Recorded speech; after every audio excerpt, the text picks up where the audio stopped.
Hello student, स्वागत है आपका फिर से मेरे इस चैनल में। तो जैसा कि हमने क्लास 12 का हिस्ट्री स्टार्ट किया था, चैप्टर 2 है ये। तो जैसे कि हमने first part, second part, third part देख लिया था। अगर आप नहीं देखे हैं तो मेरे ये तीनों वीडियो है, आप जाकर पीछे देख सकते हैं, ठीक है, चैनल पर सर्च मार कर। तो हम आगे 38 क्वेश्चन पे आ गए थे। 39 क्वेश्चन से हमको फिर से क्वेश्चन करना था और देखना था। तो आइए हम 39 से क्वेश्चन को समझते हैं। 39 नंबर क्वेश्चन था कि गुप्त प्रशासन के ऊपर टिप्पणी लिखे, यानी गुप्त प्रशासन के बारे में क्या करना था, बताना था। गुप्त प्रशासन के बारे में बताना था।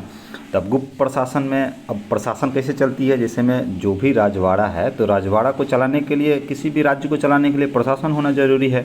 तो उसी प्रकार जो गुप्त का प्रशासन था वो कैसे चलता था, इसके बारे में बताया गया है। तो बताया जाता है कि गुप्त का जो प्रशासन चलता था, वहाँ का जो राजा होता था वो क्या था, वो स्वयं में ही अपने आप में ही क्या था, न्यायाधीश था। यानी जो भी केस होता था खुद सुनता था, और पूरे सेना का सेनापति अकेला होता था, ठीक है ना। इसके शासन में क्या थे, विभिन्न प्रकार के मंत्रियों होते थे, ठीक है ना। मंत्रियों को क्या बोला जाता था, विग्राहक बोला जाता था। क्या बोला जाता था, विग्राहक बोला जाता था, जो कि मंत्रिपरिषद के प्रमुख सदस्य होते थे, ठीक है ना। एक तो राजा होता था, ठीक है ना, और राजा के साथ साथ कुछ मंत्री होते थे जिनको विग्राहक बुलाया जाता था, जिससे क्या होता था कि उसका सरकार चलता था, उसका राजपाट चलता था, ठीक है। तो ये हुआ। उसके बाद में यहाँ के वाणिज्य व्यापार कैसी थी, इसके बारे में जानते हैं। तो वाणिज्य व्यापार कैसी थी गुप्त काल में, इसको बताना है। तो बताया जाता है कि गुप्त काल का जो व्यापारिक गतिविधि था वो कहाँ कहाँ तक फैला हुआ था। तो गुप्त काल का जो व्यापारिक गतिविधि थी वो देखिए कहाँ कहाँ तक फैला हुआ था। पाटलिपुत्र में, यानी पटना जिसको बोलते हैं, वहाँ तक फैला हुआ था। वैशाली में, उज्जैन में, प्रयाग में, मथुरा में, इन सब जगहों पर क्या था, इसके व्यापारिक केंद्र स्थापित थे, ठीक है ना। एक अभिलेख है एक जिसका नाम है शूद्रक मृच्छकटिकम। वहाँ से ज्ञात होता है कि उज्जैन के जो अनेक सौदागर थे वो क्या थे, काफ़ी अमीर थे, और वहाँ पे अमीर लोग निवास करते थे, ठीक है ना। किससे पता चलता है, शूद्रक के मृच्छकटिकम से पता चलता है। वहाँ की जो सड़कें, वहाँ पे जो व्यापार होती थी वो किसके द्वारा होती थी, सड़कों के द्वारा होती थी, यानी आंतरिक व्यापार सड़कों के द्वारा होती थी वहाँ पे। फिर कहता है कि जो बंगाल में जो विदेशी व्यापार होते थे वो किसके द्वारा होते थे, समुद्र द्वारा होते थे। बंगाल में एक बंदरगाह है जिसका नाम था ताम्रलिप्त बंदरगाह। वहाँ से क्या होते थे, मालवाहक जो जहाज होते थे वो कहाँ कहाँ से आते थे, श्रीलंका से, यानी लंका से आते थे, चीन से आते थे, और अन्य जो पूर्वी देश थे वहाँ से आते थे, ठीक है ना, और जाया करते थे। जैसे भारत है तो भारत से श्रीलंका, चीन सॉरी, श्रीलंका, ये सब जाया करते थे, और वहाँ से फिर भारत आया करते थे, ठीक है ना। तो क्या होता था कि इन सब जगहों से आंतरिक व्यापार रोड के द्वारा होता था और बाहरी व्यापार समुद्र के द्वारा होता था। जैसे में समुद्र के द्वारा जो बंगाल का ताम्रलिप्त बंदरगाह है वहाँ से पता चलता है कि चीन, लंका, ये सब जगहों पर व्यापार होता था। उसके बाद में जो आंतरिक क्षेत्र में जो गंगा, ब्रह्मपुत्र, नर्मदा, गोदावरी का जो क्षेत्र है वहाँ से क्या होता था, नदी के द्वारा मतलब व्यापार होता था। यानी जो अपने देश के अंदर व्यापार होता था नाव के द्वारा, कहाँ से होता था, इन नदियों के द्वारा होता था। ब्रह्मपुत्र, नर्मदा, गोदावरी, कृष्णा एवं कावेरी नदी के द्वारा व्यापार होता था, ठीक है ना। उसके बाद में बताता है कि भारत से जो बहुमूल्य पत्थर थे, हाथी के दांत थे, वस्तुएं, गरम मसाला, नारियल तेल, सुगंधित बहुत अनेक चीज़ें थी, वो क्या किए थे, यहाँ से बाहर भेजे जाते थे, क्योंकि भारत में ये सब चीज़ें बहुत अधिक मात्रा में होती थी। क्या क्या, पत्थर, यानी बहुमूल्य जो पत्थर थे, हाथी के दांत था, गरम मसाला था, नारियल का तेल था, जड़ी बूटी थी, ये सब क्या कहते हैं, भारत से विदेशों निर्यात किए जाते थे, ठीक है। फिर बताता है कि जो भारतवासी जो वहाँ पे बोलते हैं, वहाँ पे जो, यानी यहाँ पे देखिए बता रहा है कि भारतवासी बाहरी देशों से घोड़ा, सोना, मूंगा, कपूर, रेशम, धागा, ये सब चीज़ क्या करते थे, आयात करते थे। यानी जो भारत के लोग थे, भारत के जो लोग थे वो विदेशों से क्या मंगाते थे, घोड़ा मंगाते थे, क्योंकि अच्छी किस्म का वहाँ पे घोड़ा पाया जाता था। भारत में अच्छी किस्म का घोड़ा नहीं पाया जाता था, आज भी नहीं पाया जाता है। फिर सोना आता था, ठीक है। उसके अलावा क्या आता था, कपूर आता था, रेशम आता था, ये सब चीज़ आती थी बाहर सॉरी, ये सब चीज़ें आती थी वहाँ से। तो ठीक है, ये क्लियर हो गया आपका। अब आता है नेक्स्ट क्वेश्चन पे, गुप्त काल में सामाजिक जीवन कैसी थी, यानी कि उसका व्यापारिक जीवन, आर्थिक जीवन के बारे में पता चल गया। अब सामाजिक जीवन के बारे में जानते हैं। तो सामाजिक जीवन कैसा था, इसके बारे में जानते हैं गुप्त काल का। तो आइए देखते हैं सामाजिक जीवन। बोल रहा है कि गुप्त काल का जो सामाजिक जीवन है, सामाजिक जीवन पर मतलब सामाजिक जीवन के ऊपर बताना है, यानी सामाजिक जीवन पर प्रकाश डालना है, किसका, गुप्त काल का। तो आइए बताया था कि जो गुप्त काल है वो गुप्त काल का जो समाज था 4 वर्णों में विभाजित था। कौन कौन से वर्ण थे? ब्राह्मण, क्षत्रिय, वैश्य, शूद्र। ठीक है ना। ये क्या था? सबसे ऊपर ये था, उसके बाद ये, उसके बाद ये, उसके बाद ये, और एक और जाति थी जिसको गिना नहीं जाता था, यानी उसको किसी जाति में शामिल नहीं किया जाता था। ठीक है ना। जिसको बोलते थे द्विज। क्या बोलते थे? द्विज बोलते थे। ठीक है ना। ये सब क्या है कि ये 4 जातियां हैं, इसको शामिल किए गए। इसे बताया ही गया है कि 4 जातियां हैं। ठीक है ना। इसमें क्या होता था कि जो ये सब 4 जाति के उदाहरण हैं, फिर बताया जाता है कि जो क्षत्रियों ने क्या था कि निचले वर्ण के व्यवसाय को अपनाया था। क्षत्रिय जो थे वो क्या था कि जरूरी नहीं था कि सिर्फ राजपाट या ये सब चीज़ें करे। ये क्या था कि इनका भी काम संभालते थे और इनका भी काम मतलब देख लेते थे कभी कभी, यानी करते थे। ऐसा नहीं है कि उस समय ऐसा नहीं था। ठीक है ना। इसलिए बताया कि क्षत्रियों ने निचले वर्ग के व्यापार व्यवसाय को अपनाया। ठीक है ना। फिर बोलता है कि वैश्य और शूद्र जो थे वो क्या थे? ऊंचे वर्ग के व्यवसाय को भी अपनाया। ठीक है ना। तो यहाँ पे शूद्र और वैश्य जो थे कि इसके व्यापार को भी अपनाया और इसने क्या इसके व्यापार को भी अपनाया। ठीक है। तो ऐसा नहीं कर सकते कि उस समय वर्ण व्यवस्था ज़्यादा खराब था। ठीक है ना, या खराब था। फिर बोलता है कि फिर भी छुआछूत मतलब प्रचलित थी। जब ये क्षत्रिय इसका व्यापार अपनाया तो क्या था, और ये इनका व्यापार आया, फिर भी क्या था उस समय छुआछूत मौजूद थी। ठीक है। फिर बोलता है कि जो चंडाल लोग होते थे, चंडाल लोगों को ये मतलब जब अगर किसी समाज में आते थे, किसी गांव में आते थे, तो चंडाल लोगों को क्या करना पड़ता था कि लकड़ी के सहारे खट खट खट खट करके आना पड़ता था कि हम आ रहे हैं, आप साइड हो जाइए, वरना आप हमसे छुआ जाएंगे, आप हमको देख लेंगे। तो क्या होता था कि चंडाल जो थे लकड़ी से आवाज़ करते हुए क्या करता था? चलना पड़ता था, ताकि लोग को पता चले कि चंडाल आ रहा है, तो लोग क्या करते उसे अलग हो जाए। ठीक है ना। फिर में अंतर्जातीय विवाह प्रचलित थी, यानी एक जात से दूसरे जात में क्या था? विवाह करना प्रचलित था। दास प्रथा यानी कि नौकर रखना भी क्या था उस समय? प्रचलित था। ठीक है ना। फिर उस समय बहुविवाह प्रचलित थी। क्या था? बहुविवाह प्रचलित थी, मगर जो स्त्रियां होती थी वो दोबारा विवाह नहीं कर सकती थी। ठीक है ना। अब इसका जानकारी के पता कहाँ चलता है कि जो भानुगुप्त का एरण अभिलेख है उससे पता चलता है कि जो सती प्रथा है वो भी प्रचलित थी, यानी कि जिसके हस्बैंड मर जाते थे उनकी पत्नियों को जिंदा जला दिया जाता था। ठीक है ना। तो ये चीज़ वहाँ पे प्रचलित थी। आइए 41 नंबर क्वेश्चन पे चलते हैं। 41 क्वेश्चन कर रहा है कि गुप्त काल में सांस्कृतिक साहित्य के विकास पर चर्चा करें। तो आइए 41 क्वेश्चन पे चलते हैं। 41 क्वेश्चन कह रहा है, फिर से देखेंगे, गुप्त काल में सांस्कृतिक साहित्य एवं की विकास पर चर्चा करें। सांस्कृतिक और साहित्य दो चीज़ क्वेश्चन पूछा है इसमें। गुप्त काल में सांस्कृतिक और साहित्य के विकास पर चर्चा करें। अब सांस्कृतिक विकास के बारे में जानते हैं। तो बोला जाता है कि सांस्कृतिक दृष्टि से जो गुप्त काल था वो अत्यंत महत्वपूर्ण था। ठीक है ना। इसी काल में सांस्कृतिक साहित्य का जो चरमोत्कर्ष है, यानी कि सबसे ऊपर था, इसका जो मतलब होता है ना कि पीक लेवल क्या था, इस काल में काफ़ी ऊपर था। ठीक है। तो सांस्कृतिक जो साहित्य थे इसमें क्या था कि काफ़ी ऊपर था। ठीक है। फिर बताता है कि गुप्त शासकों ने क्या था कि संस्कृत को राज दरबार का भाषा बना लिया था। किस किस भाषा को बनाया था? संस्कृत को। राज दरबार में माने उसके राज्य में क्या किए थे? संस्कृत बोले जाते थे, या उसका जो राजकीय भाषा आज के डेट में जो हिंदी है, उर्दू है, उसको क्या बताया जाता है कि उस समय संस्कृत भाषा को राजकीय भाषा बनाए गए थे। ठीक है ना। बताया जाता है कि जो जितने भी जो दस्तावेज थे वो किस भाषा में लिखे जाते थे? संस्कृत भाषा में लिखे जाते थे। ठीक है ना। उसी प्रकार क्या बोलता है कि बारामिहिर ने बोला है कि खगोल शास्त्र, भूगोल तथा जंतु विज्ञान के विषय में बृहत संहिता में विस्तार से लिखा है। ठीक है ना। जो वहाँ उस समय के एक बोलते हैं ना कि साइंटिस्ट उस समय का बोल लीजिए कि उन्होंने क्या किया था, जिनका नाम था बारामिहिर, उन्होंने क्या किया था कि खगोल शास्त्र पे, भूगोल पे, जंतु विज्ञान पे क्या किया कि बृहत संहिता में पूरा विस्तार से लिखा है, यानी कि पूरा संक्षिप्त में नहीं, विस्तार में, यानी कि पूरा पूर्ण रूप से लॉन्ग टाइप में लिखा है। ठीक है ना।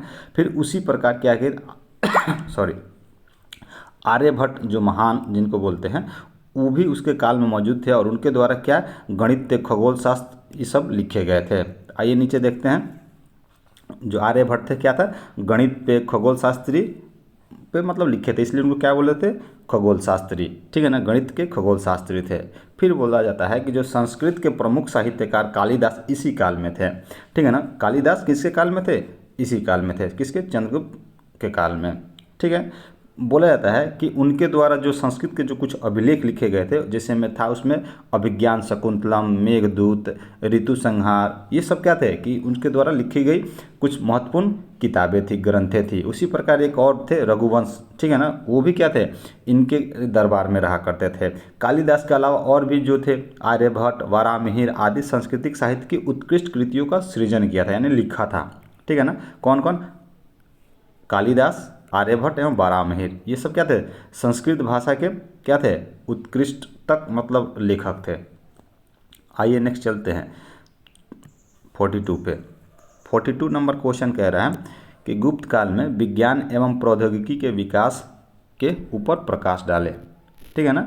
गुप्त काल के विज्ञान एवं प्रौद्योगिकी विकास पर ऊपर प्रकाश डालें, ठीक है ना। क्या डालना है? विज्ञान एवं प्रौद्योगिकी, किसके काल में? गुप्त काल में। तो आइए देखते हैं, ठीक है ना।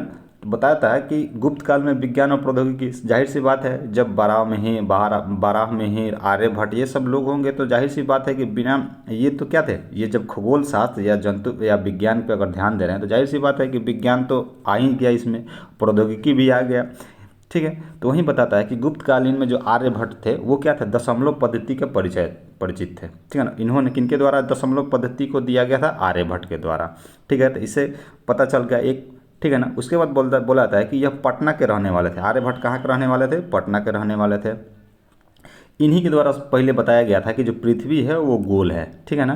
क्या बताया गया था आर्यभट्ट के द्वारा कि पृथ्वी क्या है, हमारा गोल है, ठीक है ना। और फिर ये भी बताया गया कि जो हमारी पृथ्वी है वो अपने धुरी पर क्या करती है, चक्कर लगाती है, घूमती है, ठीक है ना, अपनी धुरी पर घूमती है, ठीक है ना। फिर आर्यभट्ट के द्वारा एक ग्रंथ लिखा गया था जिसका नाम था आर्यभट्टियम, ठीक है ना, ग्रंथ आर्यभट्टियम ग्रंथ, ठीक है। उनको बोला जाता है कि उनके द्वारा और क्या क्या चीज़ लिखे गए थे। तो जैसे में हम क्षेत्रमिति पढ़ते हैं, ज्यामिति पढ़ते हैं, त्रिकोणमिति पढ़ते हैं, ये क्या है, उन्हीं के द्वारा क्या किया गया था, लिखा गया था, ठीक है ना। किनके द्वारा? आर्यभट्ट के द्वारा। फिर बताया जाता है कि वराहमिहिर भी गुप्त काल में एक महान खगोल शास्त्री थे। खगोल शास्त्री यानी कि अंतरिक्ष से जुड़े हुए चीज़ को खोजा था इन्होंने, ठीक है ना। और इन्हीं के द्वारा इन्होंने बताया कि बृहद जो संहिता लिखी, इनके बताया गया है कि चंद्रमा पृथ्वी के चक्कर लगाता है। माने किससे पता चलता है कि जो पृथ्वी है, ये पृथ्वी है और पृथ्वी का चक्कर चंद्रमा लगाती है, ठीक है ना। किनके द्वारा बताया गया था? किनके द्वारा बताया गया था? वराहमिहिर द्वारा, ठीक है ना। किस ग्रंथ से पता चलता है हमें? बृहद संहिता से पता चलता है कि चंद्रमा पृथ्वी का चक्कर लगाती है। तो इससे पता चल गया कि गुप्त काल में विज्ञान और प्रौद्योगिकी का विकास हो चुका था, ठीक है। आते हैं 42 नंबर क्वेश्चन पे। 42 नंबर क्वेश्चन कह रहा है कि गुप्त काल में भारत का स्वर्ण युग कहा जाता है, क्यों? अब गुप्त काल को भारत का स्वर्ण युग क्यों कहा जाता है, इस पे प्रकाश डालते हैं, ठीक है। तो बोला जाता है कि जो गुप्त काल था उसको भारत का स्वर्ण युग इसलिए कहा जाता है क्योंकि गुप्तकालीन जो समाज था वो आदर्श समाज था, ठीक है ना, और सद्भाव पूर्वक रहते थे लोग। यानी कि जब लोग शांति से रहेंगे, अमीर रहेंगे, किसी से कोई द्वेष नहीं रहेगा, तो क्या बोलेंगे उसको कि गुप्त काल का ये स्वर्ण काल है। फिर बोला जाता है कि गुप्त राजाओं ने क्या किया था, शकों को हराया और राष्ट्रीय साम्राज्य की स्थापना की, ठीक है। दूसरा कारण ये था। फिर वहाँ पे जो व्यापार वाणिज्य थी वो क्या था, उन्नत थी, ठीक है ना। चारों ओर धन समृद्धि का व्यापार था, यानी कि हर कोई अमीर था, कोई गरीब नहीं था उस समय में। इसलिए भी बोला था कि गुप्त काल स्वर्ण युग का काल था। फिर बताया जाता है कि उस समय जो ललित कलाएँ थी, यानी मूर्ति की, स्थापत्य की, वो उसका विकास बहुत ज़्यादा हो गया था, ठीक है ना। उसके बाद में बताया जाता है कि जो कालिदास, विशाखादत्त और अमर सिंह इनके युग में हुए थे, ठीक है ना। ये जो काफ़ी महान लोग थे, ठीक है ना, ये किसके काल में थे, गुप्त काल में थे, ठीक है ना। इसलिए भी बोला था कि गुप्त काल क्या था, स्वर्ण काल था। फिर उसके बाद बताया जाता है कि जो महान ज्योतिषी और गणितज्ञ थे, ये सब क्या थे, वराहमिहिर और आर्यभट्ट इसी गुप्त काल में पैदा हुए थे। इसी कारण से क्या बोला था कि गुप्त काल स्वर्ण युग का काल था, ठीक है। आइए 43 पे चलते हैं। 43 क्वेश्चन क्या कर रहा है कि नागर शैली, बेसर शैली और द्रविड़ शैली के बारे में बताना है। नागर शैली, बेसर शैली, द्रविड़ शैली के बारे में बताना है। अब नागर शैली कैसी थी, कहाँ पे थी, इसके बारे में बताना है। तो नागर शैली बताया जाता है कि उत्तरी भारत की शैली थी। कहाँ की थी, उत्तरी भारत की। अब उत्तरी भारत कौन सी होगी, अब मान लीजिए कि ये भारत है हमारा, ठीक है। यहाँ पे थोड़ा सा मैप उतना अच्छा से नहीं बनेगा, लेकिन फिर भी हम बनाते हैं, ठीक है ना। ये ठीक है। अब मान लीजिए इसमें हो गया ये पूरब, ये हो गया पश्चिम, ये होगा पूरब पश्चिम, ये होगा उत्तर, ये दक्षिण, ठीक है ना, ये दक्षिण। अब ये कहाँ की थी? उत्तरी भारत की शैली थी, यानी जम्मू कश्मीर वाली।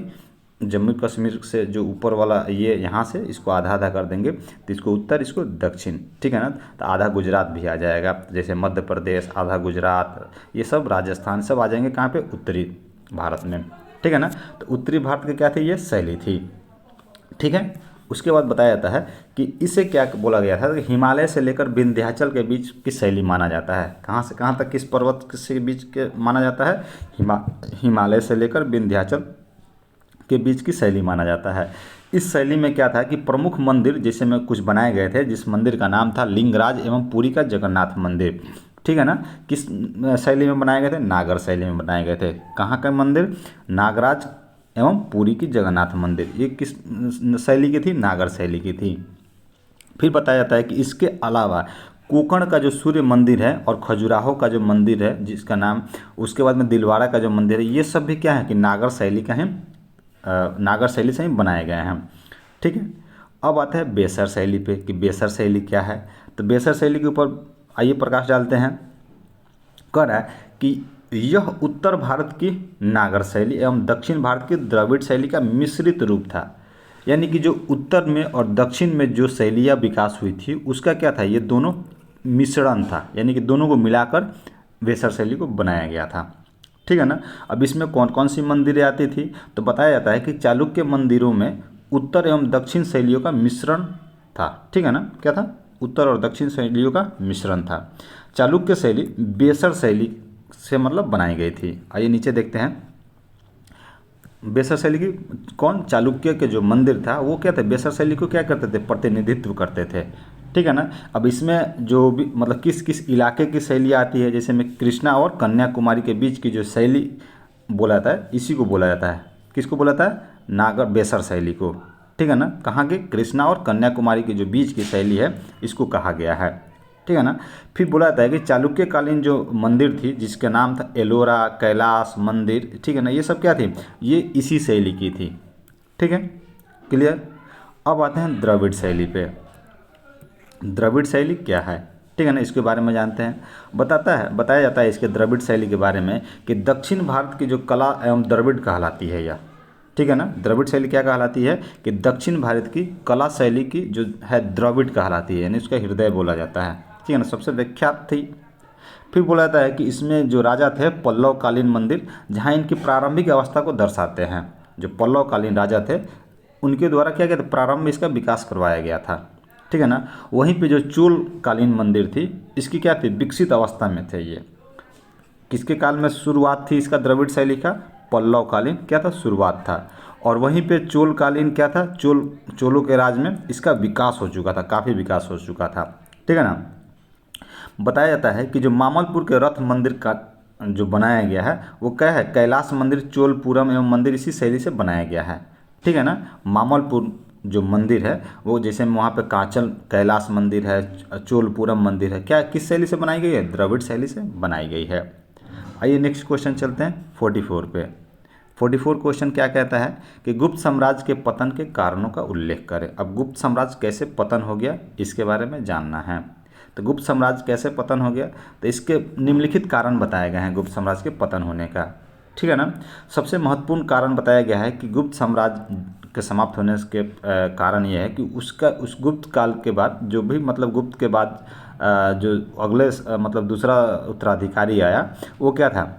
जो मतलब लास्ट शासक जो स्कंदगुप्त था उसके बाद जो उत्तराधिकारी है वो दुर्बल थे, यानी कि कमज़ोर थे और उतना ज़्यादा समझदार भी नहीं थे, जिसके कारण क्या था कि उनका जो शासन था समाप्त हो गया, ठीक है। दूसरा कारण ये बताया जाता है कि गुप्त साम्राज्य क्या था? राजतंत्रीय शासन प्रणाली के द्वारा स्थापित था, ठीक है ना। साम्राज्य में क्या होता था कि पिता के बाद मृत्यु के बाद क्या होता था? सीधा उसका पुत्र बनता था, लेकिन उसको पुत्र को तो पता था कि हमको राज्य मिलना ही है, उसलिए क्या होता था कि वो पैतृक अधिकारी यानी कि वो आलस्य से रहने लगता था, वो ज़्यादा किसी चीज़ पे ध्यान नहीं देता था, विलासितापूर्वक जीवन बिताता था, ठीक है ना। इसके कारण वो क्या? कमज़ोर था, ठीक है ना, वो आगे बाहर की चीज़ों पर ध्यान नहीं दे पाया, जिसके कारण भी एक बनाया जाता है कि गुप्त काल समाप्त हो गया। तीसरा कारण ये बताया जाता है कि गुप्त साम्राज्य के पतन का जो उत्तरदायित्व है कुछ हुणों के आक्रमण पर भी जाता है, जैसे में कुछ बाहरी आक्रमणकारी है, ये जो गुप्त काल हो गया, बाहरी आक्रमणकारी आए और यहाँ पे आक्रमण किए, जिसका जो इसका कमज़ोर उत्तराधिकारी था वो शासन इसका मतलब मुकाबला नहीं कर पाया और क्या हुआ, गुप्त काल समाप्त हो गया। ठीक है, ये हो गया। फिर बताता है कि स्कंदगुप्त के जो अधिकारियों को हुणों के आक्रमण से देश की रक्षा करने में काफ़ी धन वहन करना पड़ा। जैसे मान लीजिए कि कोई भी युद्ध होता है तो युद्ध में क्या होगा कि युद्ध करने के लिए पैसा का खर्चा होगा। अब पैसा खर्चा होगा तो अगर फिर पैसा नहीं आ पाता है तो क्या होगा, साम्राज्य खत्म हो जाएगा। सॉरी। ठीक है, तो ये सब कारण थी गुप्त काल के समापन का। इस प्रकार के गुप्त काल समाप्त हो गया। ठीक है, चलिए इसके अलावा आप इसकी तैयारी करते हैं तो आप हमसे संपर्क कर सकते हैं। मेरा एड्रेस है, यहाँ पे एड्रेस बताया गया है, चंदमारी चौक, रेलवे गुमटी, मोतिहारी। Thank you.